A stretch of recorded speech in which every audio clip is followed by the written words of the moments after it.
Welcome to టీసైట్స్. Indian జాగ్రఫీలో భాగంగా సెకండ్ టాపిక్ భారతదేశ నైసర్గిక స్వరూపం. సెకండ్ టాపిక్ భారతదేశ నైసర్గిక స్వరూపం. భారతదేశ నైసర్గిక స్వరూపం. భారతదేశ నైసర్గిక స్వరూపాన్ని 5 భాగాలుగా విభజించడం జరిగింది. భారతదేశ నైసర్గిక స్వరూపాన్ని 5 భాగాలుగా విభజించడం జరిగింది. ఒకటి నార్థన్ మౌంటైన్స్. నార్థన్ మౌంటైన్స్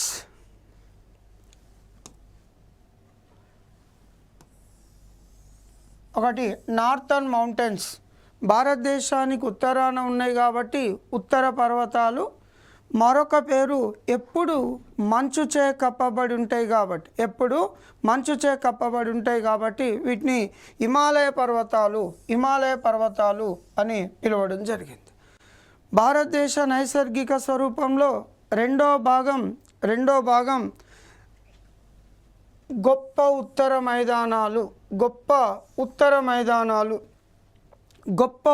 మైదానాలు. ఇవి గంగా, దాని ఉపనదులు, సింధు, దాని ఉపనదులు, బ్రహ్మపుత్ర, దాని ఉపనదులు తీసుకొచ్చిన అనేక రకాల పదార్థాల చేత ఏర్పడ్డాయి కాబట్టి దీన్ని గంగా సింధు బ్రహ్మపుత్ర మైదానం అని పిలవడం జరిగింది. మూడోది తీసుకున్నట్లయితే ద్వీపకల్ప పీఠభూమి. మూడో భాగం ద్వీపకల్ప పీఠభూమి. ఈ ద్వీపకల్ప పీఠభూమి మూడో భాగంగా చెప్పడం జరుగుతుంది. నాలుగోది తీసుకున్నట్లయితే కోస్టల్ ప్లేన్స్ తీర మైదానాలు. ఐదోది తీసుకున్నట్లయితే ఐలాండ్స్ దీవులు. భారతదేశ నైసర్గిక స్వరూపాన్ని 5 భాగాలుగా విభజించడం జరిగింది. ఒకటి హిమాలయ పర్వతాలు, 2 గంగా సింధు బ్రహ్మపుత్ర మైదానం, 3 ద్వీపకల్ప పీఠభూమి, 4 తీర మైదానాలు, 5 దీవులు. 5 భాగాలుగా విభజించడం జరిగింది. ఇవి ఏర్పడే విధానంలో, భారతదేశ నైసర్గిక స్వరూపాలు ఏర్పడే విధానంలో మొదట ఏర్పడిన అతి పురాతన భూభాగం ద్వీపకల్ప పీఠభూమి.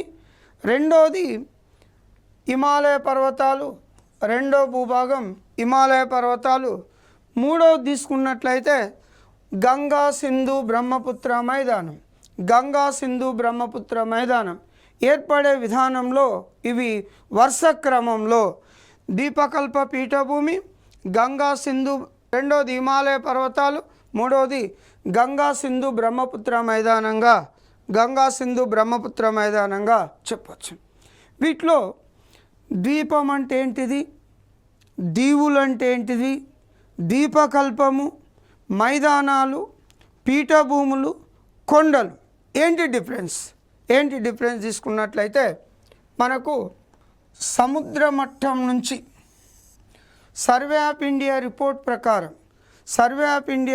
ప్రకారం ఆఫ్టర్ ఇండిపెండెన్స్ తర్వాత చేసిన రిపోర్ట్ ప్రకారం సముద్ర మట్టం నుంచి 200 మీటర్ల ఎత్తులో ఉండి విశాలమైన భూభాగాలను ఆక్రమించినట్లయితే వాటిని మైదానాలు అంటాం. మైదానాలు అని పిలవడం జరుగుతుంది. ఇవి భారతదేశం మొత్తం విస్తీర్ణంలో 43% భూభాగాన్ని ఆక్రమించినవి. భారతదేశం మొత్తం విస్తీర్ణంలో 43% భూభాగాన్ని ఆక్రమించినవి. సముద్ర మట్టం నుంచి 500 మీటర్ల ఎత్తులో ఉండి ఒకవైపు వాలి ఉన్నట్లయితే వాటిని పీఠభూములు అని పిలుస్తాం. ఇవి భారతదేశం మొత్తం విస్తీర్ణంలో 27.7% భూభాగాన్ని ఆక్రమించినవి. సముద్ర మట్టం నుంచి 900 మీటర్ల ఎత్తులో ఉండి కొంత భూభాగాన్ని ఆక్రమించినట్లయితే కొంత భూభాగాన్ని ఆక్రమించినట్లయితే వాటిని కొండలుగా చెప్పడం జరుగుతుంది. ఇవి భారతదేశం మొత్తం విస్తీర్ణంలో 18.6% భూభాగాన్ని ఆక్రమించినవి. సముద్ర మట్టం నుంచి 901 మీటరు మరియు అంతకన్నా ఎక్కువ ఎత్తుండి విశాలమైన భూభాగాలను ఆక్రమించినట్లయితే వాటిని పర్వతాలుగా పిలవడం జరుగుతుంది. ఇవి భారతదేశం మొత్తం విస్తీర్ణంలో 10.7% భూభాగాన్ని ఆక్రమించినవి. సముద్ర మట్టం నుంచి 200 మీటర్ల ఎత్తులో ఉండి విశాలమైన భూభాగాలను ఆక్రమిస్తే మైదానాలు, 500 మీటర్ల ఎత్తులో ఉండి ఒకవైపు వాలి ఉంటే పీఠభూములు, 900 మీటర్ల ఎత్తులో ఉండి కొంత భూభాగాన్ని ఆక్రమిస్తే కొండలు, 900 అంతకంటే ఎక్కువ ఎత్తులో ఉండి విశాలమైన భూభాగాలను ఆక్రమిస్తే వాటిని పర్వతాలుగా పిలుస్తాం. సర్వే ఆఫ్ ఇండియా రిపోర్ట్ ప్రకారం దేశం మొత్తం భౌగోళిక విస్తీర్ణంలో మైదానాలు ఆక్రమించింది 43%, పీఠభూములు ఆక్రమించింది 27.7%, కొండలు ఆక్రమించింది 18.6%, పర్వతాలు ఆక్రమించింది 10.7%. భారత భూభాగంలో ఎత్తైన ప్రాంతం లేదా భారత భూభాగంలో ఎత్తైన శిఖరం, K2 శిఖరం 8,611 మీటర్. భారత భూభాగంలో ఎత్తైన శిఖరం K2 శిఖరం 8,611 మీటర్. 8,611 మీటర్. ఇక ప్రపంచంలో లేదా భూమిపైన ఎత్తైన శిఖరం తీసుకుంటే మౌంట్ ఎవరెస్ట్, భూమిపైన ఎత్తైన శిఖరం మౌంట్ ఎవరెస్ట్ 8,848 మీటర్. 8,848 మీటర్. భూమి ఉపరితలం పైన ఎత్తైన శిఖరం ఎవరెస్ట్. భారత భూభాగంలో ఎత్తైన శిఖరం K2 గాడ్విన్ ఆస్టిన్. భారత భూభాగంలో సముద్ర మట్టం కంటే లోతైన ప్రాంతం Kuttanad, 2.7 metre depth. Kuttanad 2.7 metre depth Kuttanad. ఇది కేరళ రాష్ట్రంలో కలదు. ప్రపంచంలో లేదా భూమిపైన లోతైన ప్రాంతం 396.6 మీటర్ డెప్త్ మృత సముద్రం Dead Sea between Israel and Jordan దేశాల మధ్య కలదు. భారత భూభాగంలో లోతైన ప్రాంతం కుట్టినాడు, లొకేటెడ్ కేరళ. ప్రపంచంలో భూమిపైన లోతైన ప్రాంతం డెడ్ సీ మృత సముద్రం, ఇది ఇజ్రాయెల్ జోర్డాన్ దేశాల మధ్య కలదు. భారత భూభాగంలో ఎత్తైన శిఖరం K2 గాడ్విన్ ఆస్టిన్. ప్రపంచంలో ఎత్తైన శిఖరం Mount Everest 8,848 meter. 8,848 meter Mount Everest. ఇక దీని తర్వాత ద్వీపకల్పం అంటే 4 వైపుల నీరుండి మధ్యలో భూభాగం ఉంటే దాన్ని ద్వీపము అంటాం. 4 side water, middle land as called is island. ప్రపంచంలో పెద్ద ద్వీపాలు ఒకటి గ్రీన్లాండ్.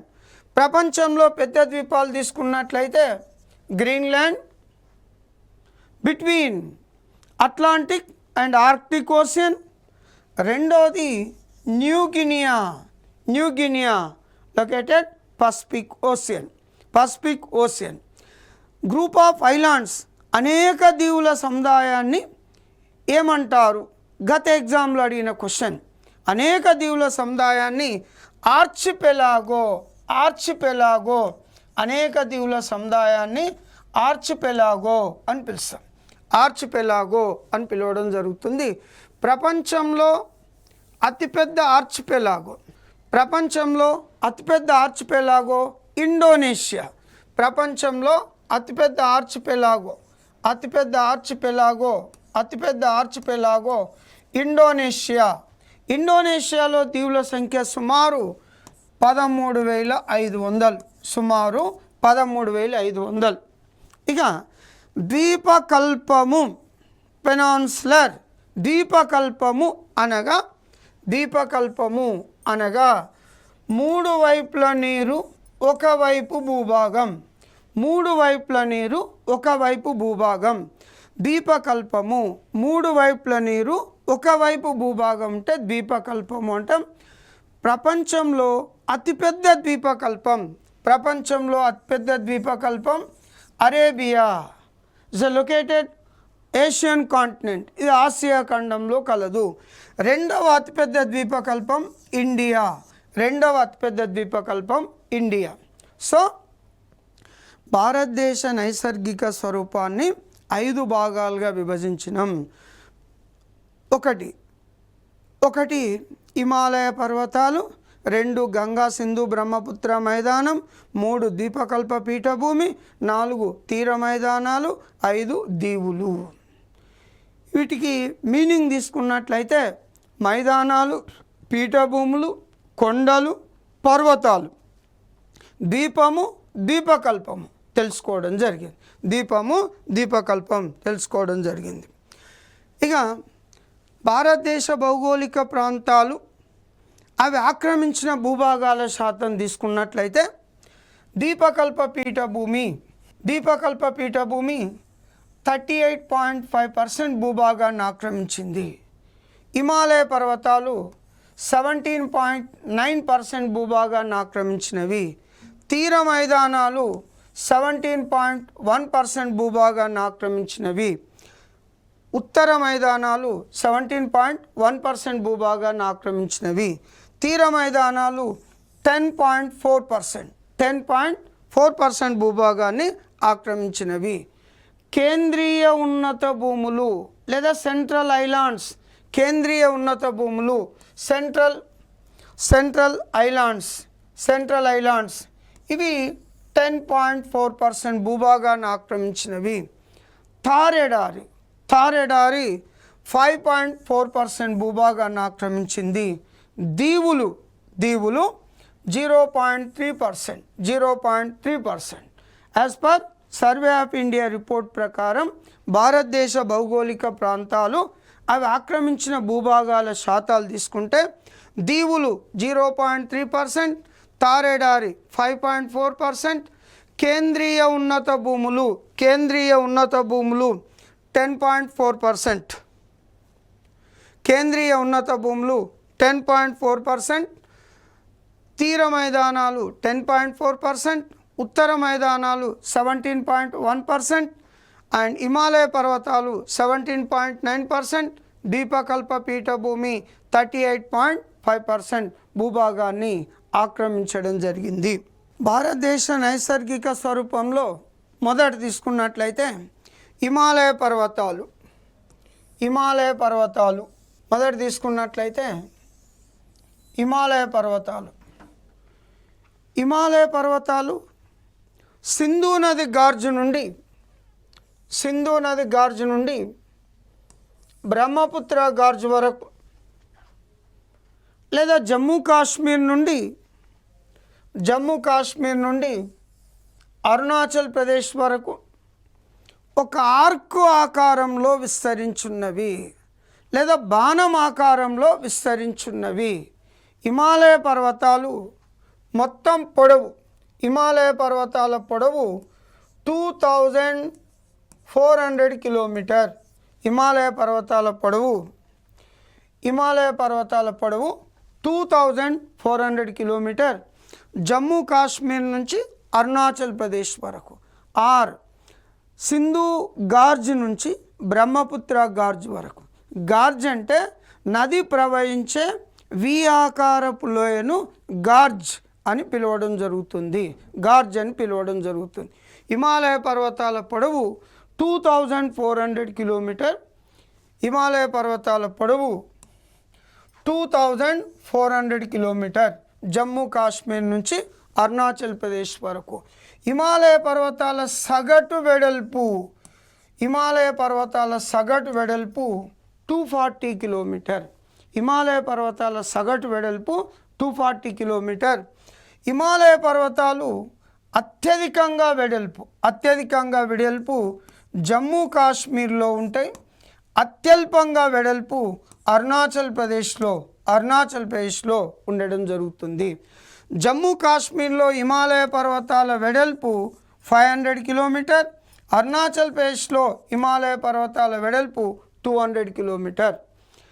హిమాలయ పర్వతాలు మొత్తం విస్తీర్ణం 5 లక్షల చదరపు కిలోమీటర్లు. 5 లక్షల చదరపు కిలోమీటర్లు హిమాలయ పర్వతాల విస్తీర్ణం. హిమాలయ పర్వతాల యొక్క వయసు 6 కోట్ల సంవత్సరాలు. 6 కోట్ల సంవత్సరాలు హిమాలయ పర్వతాల యొక్క వయసు. హిమాలయ పర్వతాలు టెరిషరీ యుగంలో తేతీస్ సముద్రం నుంచి ఆవిర్భవించినవి. హిమాలయ పర్వతాలు టెరిషరీ యుగంలో తేతీస్ సముద్రం నుంచి అవక్షేప శిలలు ముడతలు పడడం వలన ఏర్పడినవి. హిమాలయాలు ఏర్పడకంటే ముందు అక్కడున్న సముద్రాన్ని ఏమంటారు? తేతీస్ సముద్రం. హిమాలయ పర్వతాలు ఏ శిలల చేత ఏర్పడ్డవి? అవక్షేప శిలల చేత ఏర్పడ్డవి. హిమాలయ పర్వతాలు ఏ రకానికి చెందినవి? హిమాలయ పర్వతాలు నవీన మృత పర్వతాలు. హిమాలయ పర్వతాలు నవీన మృత పర్వతాలు.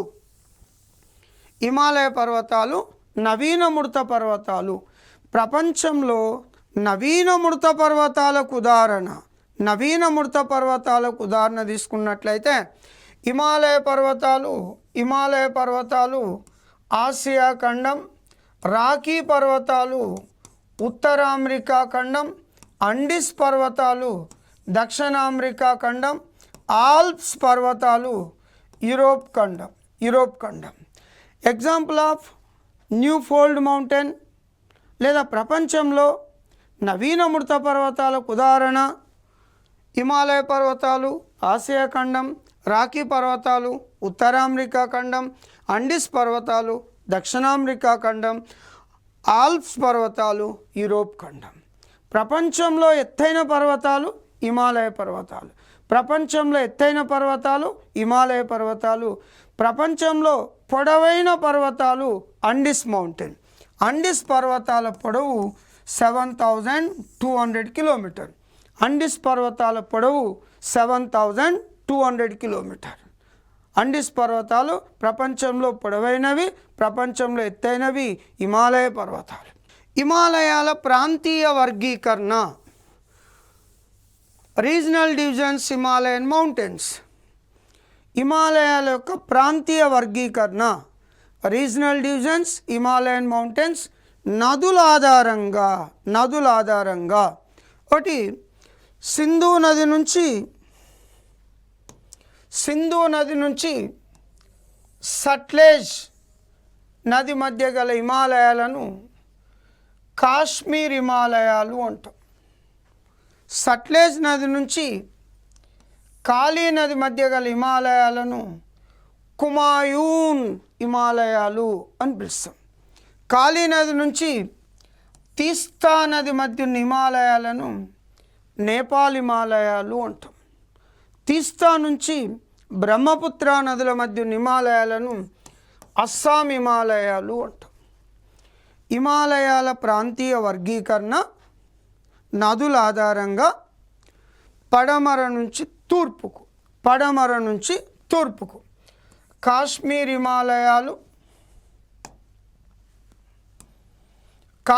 హిమాలయాలు సింధు సట్లెజ్ నదుల మధ్య కలవు 560 కిలోమీటర్.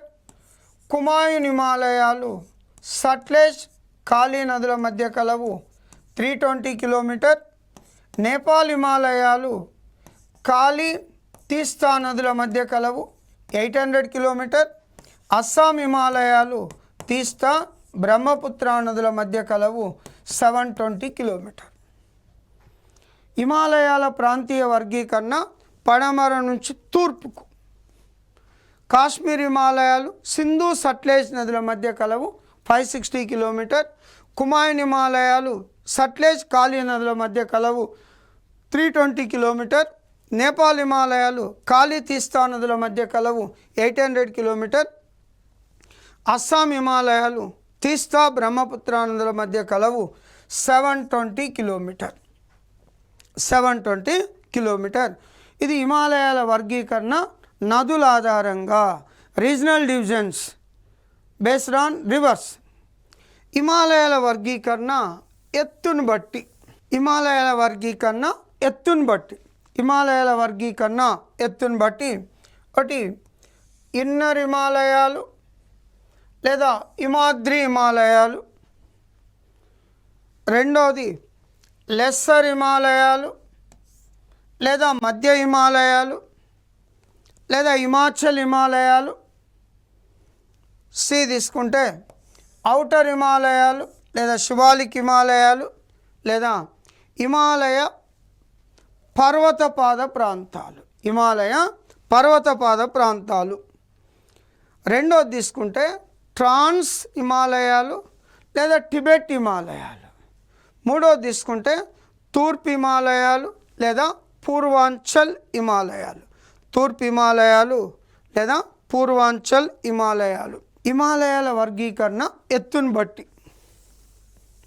హిమాలయాల వర్గీకరణ ఎత్తును బట్టి ఒకటి రోమన్ అంకెల్లో 1లో ఇన్నర్ హిమాలయాలు. 1లో ఏ తీసుకుంటే ఇన్నర్ హిమాలయాలు, బి తీసుకుంటే లెస్సర్ హిమాలయాలు, సి తీసుకుంటే ఔటర్ హిమాలయాలు. ఇన్నర్ లేదా హిమాద్రి లేదా ఉన్నత హిమాలయాలు, లెస్సర్ లేదా హిమాచల్ లేదా మధ్య హిమాలయాలు, ఔటర్ లేదా శివాలిక్ పర్వతాలు. ఎత్తును బట్టి వర్గీకరణ. ఈ ఏరియాలో ఉన్న వాటిని ట్రాన్స్ లేదా టిబెట్ హిమాలయాలు అని పిలుస్తాం. ఈ ఏరియాలో ఉన్న వాటిని ట్రాన్స్ లేదా టిబెట్ హిమాలయాలు. ఈ ఏరియా ఉన్న వాటిని తూర్పు లేదా పూర్వాంచల్ పర్వతాలుగా వర్గీకరించడం జరిగింది. ఇక ఒక్కొక్క హిమాలయాలను తీసుకున్నట్లయితే ఎగ్జామినర్ ఏం క్వశ్చన్స్ అడుగుతాడు. ఒక్కొక్క హిమాలయాలను తీసుకుంటే ఎగ్జామినర్ ఏం క్వశ్చన్స్ అడగడం జరుగుతుంది. ఒకటి హిమాద్రి హిమాలయాలు. ఈ హిమాద్రి హిమాలయాల సగటెత్తు 6100 మీటర్. హిమాద్రి హిమాలయాల సగటెత్తు 6100 మీటర్. సగటు వెడల్పు 180 నుంచి 120 కిలోమీటర్. 180 కిలోమీటర్. హిమాద్రి హిమాలయాలు గ్రానైట్, నీస్, సిస్ట్ అనే శిలల చేత ఏర్పడినవి.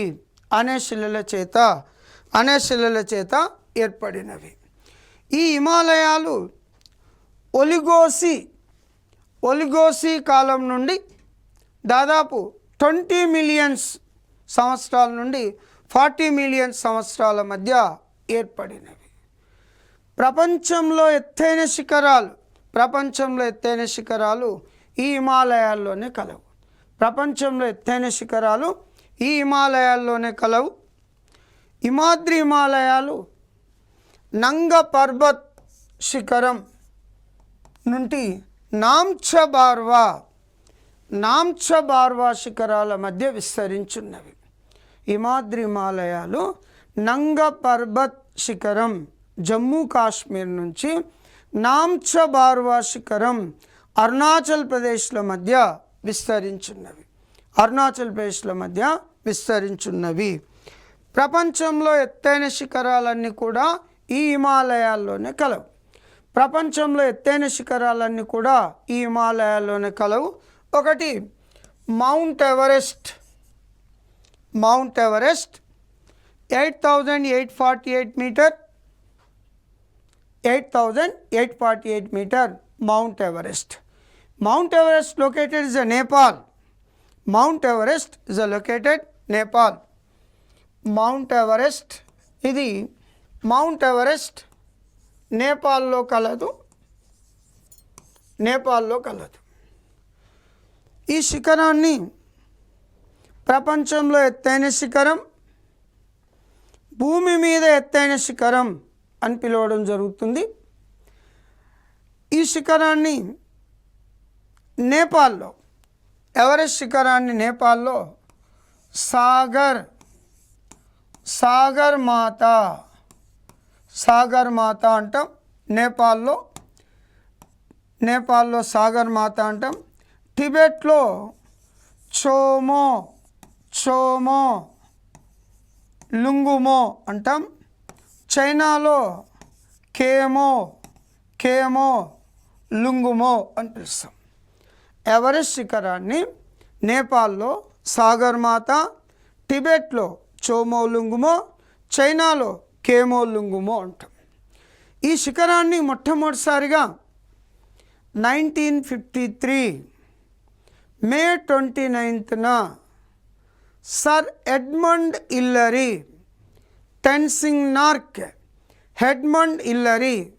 టెన్సింగ్ నార్కే మొట్టమొదటిసారిగా అధిరోహించడం జరిగింది.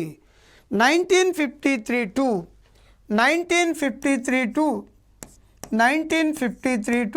2003 is a completed golden jubilee year. అయిన సందర్భంగా మే 29ను is announced Everest day. May 29ను ఎవరెస్ట్ డేగా ప్రకటించడం జరిగింది. ఈ శిఖరాన్ని అధిరోహించిన మొట్టమొదటి మహిళ జుంకో తాబి. ఈమె జపాన్కు చెందిన వ్యక్తి. ఈ శిఖరాన్ని అధిరోహించిన మొదటి భారతీయ మహిళ బచేంద్రి పాల్. 2 సార్లు అధిరోహించిన భారతీయ మహిళ సంతోష్ యాదవ్. మొదటి ఉమ్మడి ఆంధ్రప్రదేశ్ చెందిన వ్యక్తి శేఖర్ బాబు.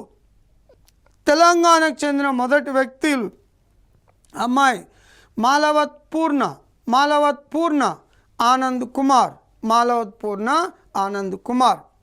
ఈ శిఖరానికి ఎవరెస్ట్ శిఖరం యొక్క మొదటి పేరు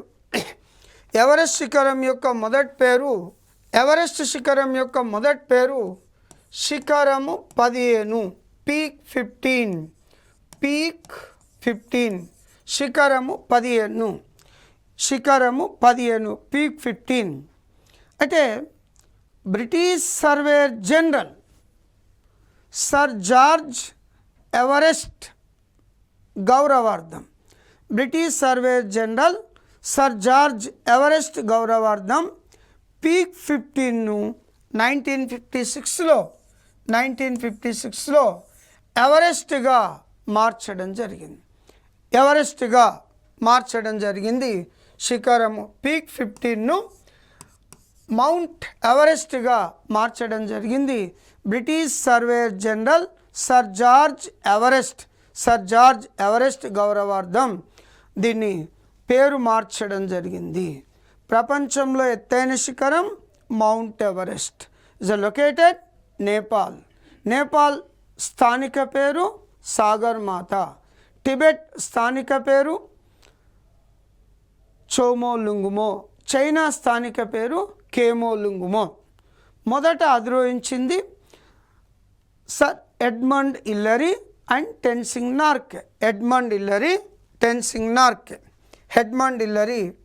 నార్కే మొదట అధిరోహించడం జరిగింది. నెక్స్ట్, ప్రపంచంలో రెండవ ఎత్తైన శిఖరం K2 గాడ్విన్ ఆస్టిన్. ప్రపంచంలో రెండవ ఎత్తైన శిఖరం K2 Godwin Austen 8,611 metre, 8,611 metre. ఇది ట్రాన్స్ లేదా టిబెట్ హిమాలయాల్లో కలదు. ట్రాన్స్ లేదా టిబెట్ హిమాలయాల్లో కలదు.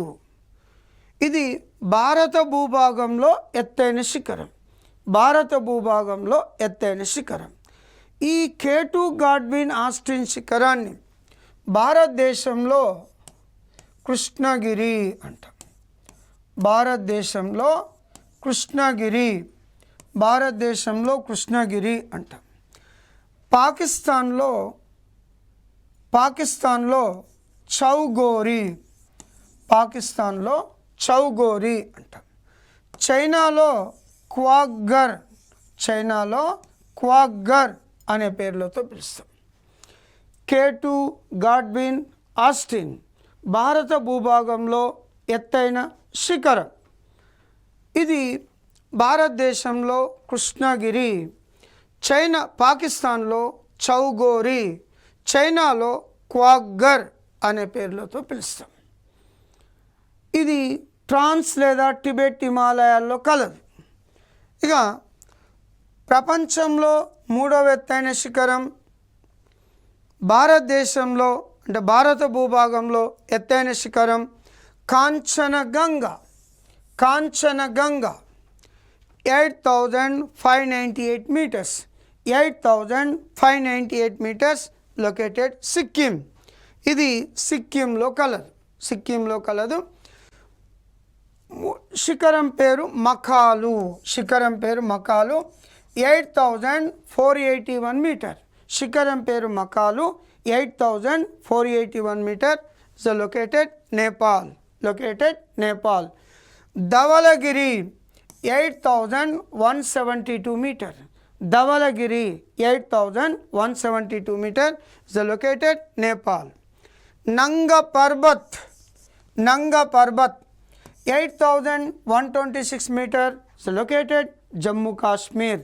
నంగా Parbat 8,126 metre, located Jammu Kashmir. Next Annapurna 8,078 metre. Annapurna 8,078 metre. ఇది నేపాల్లో కలదు, నేపాల్లో కలదు. హిమాద్రి హిమాలయాలను తీసుకుంటే ఎత్తైన శిఖరాలు తర్వాత అడిగేది ఇంపార్టెంట్ పాసెస్, ముఖ్యమైన కన్మలు, ముఖ్యమైన కన్మలు. ఈ శిఖరాలను తీసుకున్నట్లయితే శిఖరం పేరు దేశము, శిఖరం పేరు రాష్ట్రము, లేదా 4 శిఖరాలు ఇచ్చి ఎత్తును బట్టి అవరోహణ క్రమంలో లేదా ఆరోహణ క్రమంలో గుర్తించుము, లేదా 4 పర్వతాల పేర్లు ఇచ్చి ఎత్తైన శిఖరాలు అనేది అడుగుతాడు. సపోజ్ హిమాద్రి హిమాలయాల్లో ఎత్తైన శిఖరం మౌంట్ ఎవరెస్ట్. ట్రాన్స్ హిమాలయాల్లో ఎత్తైన శిఖరం K2 గాడ్విన్ ఆస్టిన్. భారత హిమాలయాల్లో ఎత్తైన శిఖరం కాంచనగంగా. ఆరవళి పర్వతాల్లో ఎత్తైన శిఖరం గురు శిఖర్, గురు శిఖర్. పశ్చిమ కన్మల్లో ఎత్తైన శిఖరం అన్నైముడి, అన్నైముడి. పశ్చిమ కన్మల్లో ఎత్తైన శిఖరం అన్నైముడి, ఇది కేరళ రాష్ట్రంలో కలదు. నీలగిరి కొండల్లో ఎత్తైన శిఖరం దోడా బెట్ట, దోడా బెట్ట, ఇది తమిళనాడు రాష్ట్రంలో కలదు. తూర్పు హిమాలయాల్లో ఎత్తైన శిఖరం Saramati, Saramati 3,826 metre, 3,826 metre. Saramati is located Nagaland, located Nagaland, Naga కొండల్లో కలదు. ఈ విధంగా హిమాలయాలు, మిగతా పర్వతాల్లోని ఎత్తైన శిఖరాల గురించి ఎగ్జామినేషన్ పాయింట్ ఆఫ్లో క్వశ్చన్స్ అడగవచ్చు. ఆరవళి పర్వతాల్లో ఎత్తైన శిఖరం గురు శిఖర్ 1722 మీటర్. ఆరవళి పర్వతాల్లో ఎత్తైన శిఖరం గురు శిఖర్, గురు శిఖర్ 1722 మీటర్. ఇది మౌంట్ హబ్ సమీపంలో రాజస్థాన్లో కలదు. తూర్పు హిమాలయాల్లో ఎత్తైన శిఖరం సారామతి సారామతి సారామతి 3826 మీటర్ 3826 మీటర్ నాగాకొండల్లో నాగాల్యాండ్లో కలదు. నాగాల్యాండ్లో కలదు. హిమాద్రి హిమాలయాల్లో ఎత్తైన శిఖరాల తర్వాత అడిగేది ముఖ్యమైన కన్మలు, ఇంపార్టెంట్ పాసెస్. ముఖ్యమైన కన్మలు తీసుకుంటే ఒకటి బనిహల్ కనుమ జమ్మూ కాశ్మీర్లో కలదు. ఈ బనిహల్ కనుమను gateway of Kashmir, gateway of Srinagar అని పిలుస్తాం. బనిహల్ కనుమను gateway of Kashmir, gateway of Srinagar అంటారు. Banihal pass located Jammu Kashmir. ఇది అనంతనాగ్ దోడా జిల్లాలను కలుపుతుంది. నెక్స్ట్ జోజిలా పాస్, జోజిలా కన్మ లడఖ్లో కలదు. బుర్జిలా కన్మ లడఖ్లో కలదు. కర్దుంగ్లా కన్మ లడఖ్లో కలదు. ఈ కర్దుంగ్లా కన్మ దేశంలో ఎత్తైన కన్మల్లో ఒకటి కర్దుంగ్లా కన్మ. నెక్స్ట్ షిప్కిలా కన్మ ఇస్ లొకేటెడ్ హిమాచల్ ప్రదేశ్. ఈ కన్మ గుండా సట్లెజ్ నది టిబెట్ నుంచి భారతదేశంలోకి ప్రవేశిస్తుంది. బారలాంచల్ కన్మ హిమాచల్ ప్రదేశ్. ఇది చీనాబ్ నదికి జన్మస్థలం. చంద్ర బాగా అనే నదుల కలయిక వల్ల ఏర్పడుతుంది. చీనాబ్ నదికి జన్మస్థలం. రోహతంగ్ కన్మ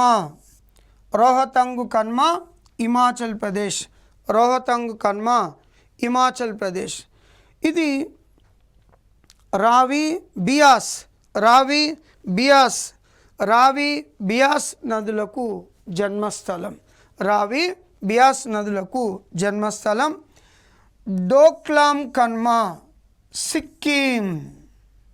ఇది భారత్ భూటాన్ చైనాల మధ్య అత్యంత వివాదాస్పదంగా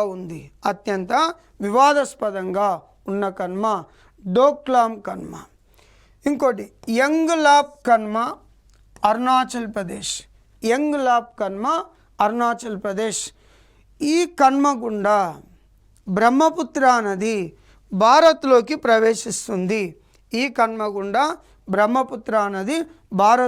ప్రవేశిస్తుంది. హిమాద్రి హిమాలయాల్లో ఉన్న కొన్ని ముఖ్యమైన కన్మల గురించి తెలుసుకోవడం జరిగింది. మిగతా హిమాలయాల గురించి నెక్స్ట్ క్లాస్లో డిస్కషన్ చేయడం జరుగుతుంది.